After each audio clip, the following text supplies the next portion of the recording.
You know, I think of Coco Chanel and Yves Saint Laurent. They both said a similar quote that fashion is fleeting, but style is forever.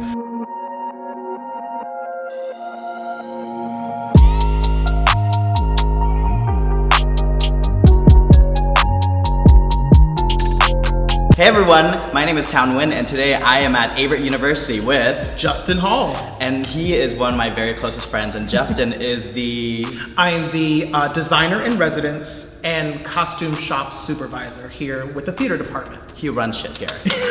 Tell us a little bit about Justin. Where did Justin come from? Where did Justin come from? I was a small child.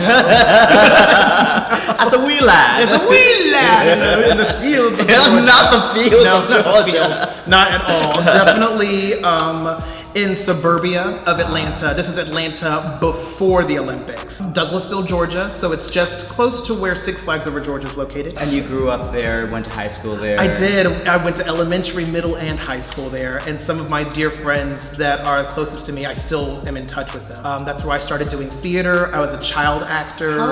Yes, child actor. Also, this bitch can sing. Oh gosh. But how was the theater scene when you were growing up? Was it nurturing? Was there a lot of theater? Nowadays, people know Atlanta as being very hot for performing arts, and that's nothing new. Atlanta was always a really big thing with the Alliance Theater, with the Fox Theater. Some of the first productions I ever saw of live theater were at the Fabulous Fox in downtown Atlanta. So Atlanta's always been very rich. We always thought that, you know, it was very, very niche, where it was kind of like, this is Atlanta and this is what we've got as far as the music industry and the theater scene, and particularly with Black audiences. There's what is affectionately called the Chitlin circuit. You know, this is where like the Medea shows and the gospel musicals. Atlanta was a hot spot for that. So theater has always been alive and thriving in Atlanta. Okay. So theater was thriving and theater cultivated you and let you be you. Yes. How is it like being a queer person, LGBTQIA person, where you were growing up? Atlanta, again, huge for the gay community. Even in the South. Like, yeah. This is the South. It's like gay Mecca, Black gay Mecca at that. Really? So, yes, like Black gay life in Atlanta is beyond belief. Honey. So people still, it's just an epicenter for that. I would say that it was a little bit tougher to navigate then, just because being free and open and bold and fabulous wasn't quite as celebrated then, unfortunately. Theater was the place where I could be most authentically myself, because theater lets you do that. It does. It fosters the development of you being able to be other people, but yet find out so much about yourself in that process. Yes. So I knew I wanted to be involved with theater at an incredibly young age, and forced my parents to take me to auditions and put me in shows, and they did. They were incredibly supportive. They didn't necessarily understand it all the time, but they saw I was passionate. It's a thing in Black households that's just, you can't be as good as, you have to be better than. Exactly. And it's like, and how dare you hide your light under a bushel to make other people feel comfortable. So do you still follow that motto in life now? Yes, absolutely. And every young Black child that I come in contact with, I like take them to the side and I'm like, look, do not be disappointed. Yes, coach. Do not be, well, because, you know, I always want to teach the children. You do, you really do, but also because there are how to say it? I think that there is more of a celebration now in different ways to be Black, because I think at a point in time, there was a time where if you didn't dress a certain way, you didn't speak a certain way, you weren't into a certain kind of music, then you were quote unquote not Black enough, or you were acting white, you spoke a certain way, you weren't Black. But it's like nowadays, it's like, no, how dare you? Because being Black, being a person of color, there is multifaceted, there are so many shades of Black. Right. How dare we only decide that there's only one way to be Black? Right. When we're just so fabulous in every shade, in every way. Shade, in every way. And the excellence is strong. Yes, and it's indeed. Beautiful. Now more than ever. Yes. So teach the children, encourage the children. Teach them. So you said you grew up performing. Yes. And then you went to university. You went to college. I did. To major in? I was, again, they found me because I was a boy. I could sing, and I was black. The trifecta. Yes, and the thing is that I went to Lisa. That was like me. So I'm sorry. No, you're gonna go ahead. That was like me. I went to a performing arts high school in Hartford, Connecticut, and they found me because I was a boy. I couldn't sing, but I was a boy. I was inner city, and I was brown. Hey. And they were just like, "Come on in, baby. Come on in." I mean, hey. Look where we are today. Hey, look, get your foot in the door by any means necessary, and then show them your excellence. Yes. You learned to sew. They did. My grandmother, she had my Medea. I actually called it before there was like Tyler Perry's Medea. I had a Medea. So is Medea like a traditional? It's name? a term of endearment. Mm-hmm. Really? Yeah. I did not know that. Yeah, within the black community, having a Medea, at least as I understand it, and for me, it was just natural. So when Tyler Perry came out with his character of Medea, you knew that character. I knew that character because I had one already before. So is it based on the Greek Medea? I hope not. I don't think so. I think it's like a colloquialism of my dear, like my dear Medea. It's my dear Medea. I get it now. So yeah, there's culture. Culture. Yes. The more you know. Mm-hmm. There's the star. I don't know if I'm not sued. Yes, exactly. Don't get sued. But yeah, my Medea, she in the 60s, she had a dress shop in her home. Wow. So she had a whole sewing room. She had the whole thing. I wasn't allowed to touch any machines, but I could see her working with textiles and fabrics and things, and I could sort things, and I really saw how flat pieces of paper and patterns could be turned into garments, and that fascinated me, and she was so damn good at it, and it was inspiring to me. But then I went to college, and I did not get cast my freshman year in any shows, and they needed someone tall to work in the costume shop because they have double racks in the costume shop. I was a guy who had a sense of style and was like, yeah, I think I could be at home in here. And my dear friend, mentor, professor, light of my life, Tessa Carr, and Michael Hanna, Dr. Mike, they took me in, and they really were like, we see potential in you. And I just started learning to sew and taking every costuming class I did. And then that became my track. It really, I still love to perform, but then I became just as passionate about costuming, if not more so, because for me, actors, they are the players and they get to do this, but then I didn't quite take into consideration that there's a whole social hierarchy above the actors that decides what is the actors are the lowest rung. The lowest rung on the totem pole. You get no say in anything. You just show up, show out, do your work. Everyone else, there's the whole team in back of us. So being able to be on the other side of that table, and to see that, my ministry can be on the opposite side of the table, to see, a person who looks like me, being able to make decisions, being able to help create that world and having a say, and let me help create the world more so that looks like the world that I live in. Yes. Not necessarily one particular look or sound and aesthetic. I never took it into consideration that I could be the one going to theatrical conferences as an educator or a person of power that can usher in that next generation of theater students. I didn't think, because there weren't many that looked like me, of course, much less the one that's like in charge of, like, I'm in charge of the clothes. I have a say. Yeah, that's powerful stuff. I didn't think it was going to be me. Certainly not before the age of 35. So we are young, we are beautiful, we are excellent. Yes, indeed. So why is fashion and style important to you? I think of Coco Chanel and Yves Saint Laurent. They both said a similar quote that fashion is fleeting, but style is forever. So it's like fashion is the garments and that comes out from season to season, and it's what's in vogue, it's what the look is, but style is how you put those garments together to express yourself. I love fashion, I do, but I love seeing individual style. And that's what I'm most impressed by, because there are things that I see on other people, how they put it together inspires me to be like, I may not be able to replicate that, but I sure am inspired by that and want to bring a bit of that into my own wardrobe or my own aesthetic in one way or another, or into a show that I'm working on. So. It's like a conversation that you can have with other people without talking to them. Precisely, because you can tell someone who you are simply by the garments you put on your body. So I love that.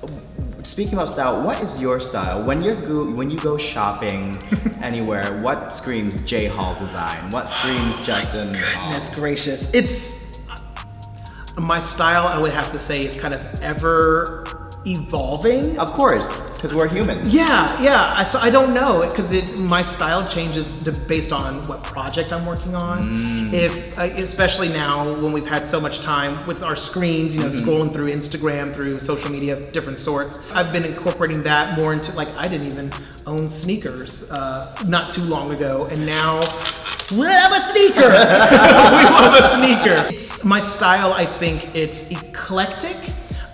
Where I'll borrow from different places, from magazines, from old film, from street style, from characters in literature. It just depends on your mood. It depends on the mood, and it's like waking up every day and dressing yourself as a character. Like who am I going to be today? And it helps me. It's kind of like an exercise in my creativity based on what I do, because I always have to be able to dress everybody. Right. It's the psychology of it all. And along that line, like, what is the difference? Because you are both like a fashionista, but also a costumer. How do you what is the difference between a costume and fashion? It's sometimes the lines can be a bit blurred. My opinion of that is, I think that with costumes, you are designing for a specific person, for a specific moment in time, for a specific location, and the psychology of that character that's brought them to that moment. Fashion, you're creating garments that are non-specific. They can be fabulous, they can be casual, but it's not for anyone in particular. It's for everybody to consume in their own way, to style it their own way. I see. So for me, I think costume is there's a bit more psychology behind it, because you're helping to tell that story with the garments. You're doing the same thing with fashion, but I think when people for a broader audience, or the collection will be a certain mood or a mode that the designer is inspired by for that moment, but then that collection is meant to be broken apart and dispersed in different ways and incorporated in different ways. Whereas a costume, head to toe, it's thought out for a reason, for that person, for that moment. I love that. Yes. Okay, so after our questioning, we're gonna play this game. It's a brand new project. So, as we talked about, there are 10 categories within this bowl, and we have set a challenge for ourselves. Whatever category we picked out, we're gonna design an ensemble, a garment, a piece to go along with that, and we'll show you what we come up with. It's gonna be very fun. So, in our magic fishbowl, we're gonna take turn pulling it out. So, you go first. All right, I'll go first. Should we mix them up? Mix them up a little bit. Drum roll. Insert drum roll. Yes. All right. Do you want me to open it now? Yes. Okay. So I have military. Yes, military. Yes, a military-inspired look. Justin recently inspired my Vietnamese military brand. Look, I'll include pictures. I just love it. Okay, I guess it's your turn. I have 1920s. Ooh, yes, I love that. Yes, jazz. Yes. Perfect, okay. All right, I have got 1970s Americana. What? So we're talking about what, flared legs? Yeah, or you can go so many different ways with 1970s. It could be 1970s like glam rock. It could be folk disco. It could be rock and roll, kind of Jimi Hendrix. It could be Woodstock. Yeah. Next one for me is festival attire. Ooh, good thing I'm losing weight. So what are you thinking? So I'm thinking Burning Man. I'm thinking very like I'm thinking coverage, but I'm thinking very sexy almost. Yeah. You could also play with color palettes, things that are meant to be seen at night. So you could do things like day glow, or you could do things that just have a bit more extravagance to them. Because you're outside, it's nighttime, it's hot, sparkle. Don't be afraid of it. I'm excited. Okay. We love a sparkly moment. But not Fire Island, because that didn't work out for anybody. Oh gosh. What is it? I have Empire Dynasty. Monarch Real. So explain to our audience what we mean by that. Okay, I think, as I understand it, it's looking at historical empires and dynasties of the past and taking their aesthetic and then kind of shifting it into a look that is inspired by that monarch or dynasty. We're not saying pull out that petticoat. We're not saying pull out those guards. We're saying inspiration. Inspiration. So yes, maybe it's ready to wear daily. Yeah. So maybe I'll play with furs or brocades, things that feel rich. Opulence! I'm so jealous. Oh my goodness. Yes. Okay, here we go. Next is inspired by a designer of color. Oh, I love that. This was a brilliant suggestion. Yes. Inspired by a designer of color. That's good. I love that. I'm gonna pick this one. Theatrical inspiration. Who better? Who better? So I'm just going to go do his job. I'm just gonna do my job. I'm just gonna be inspired by a piece of theater, and I'm gonna create a look. I don't know what piece yet. You should just run your hand up against like a this one. You know, I should just go through a Rolodex of every show that I've ever costumed before and just be like, this one. Okay, next we have color blocking. Yes. Ooh, I love that. I'm totally feeling this these days. Yes. Color blocking. I went through a phase of like, I loved print. I love blah, blah, blah, blah, blah. But we're moving into, my code word for the last season was fun top, solid bottoms, which was low-key kinky, but that's a little kinky. But now we're gonna go with solid top, solid bottom. Yes, solid top, solid all over. Solid all over, solid top, rap, solid something. Yes. Let me tell a story. Okay, next. Last one. East meets West.